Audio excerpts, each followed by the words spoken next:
video, I will be showing you guys how to download and install Bluestack on Windows. Make sure you are connected to internet. Now open any of the browser in your desktop. Here I am opening Google Chrome. At the top you can see that search bar, type there Bluestack, download for Windows.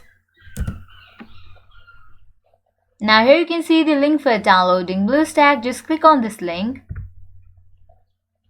Now here you can see two options, download Bluestacks 10 or download Bluestacks 5. You can choose any of them. Here I'm choosing the first option, download Bluestacks 10. Just click on that. You can see that on the bottom left corner it has been downloaded. You just have to click on it.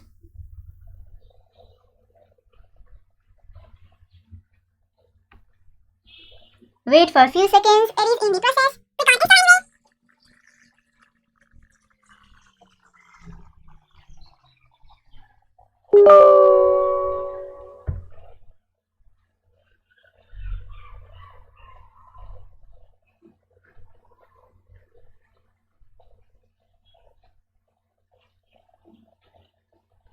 Click on install now. After it is installed to your desktop, you can easily open and use this app. In this way, you can easily download and install Bluestacks in your desktop. At the end, if you find this video helpful, make sure to like, share and subscribe to our channel. Thank you.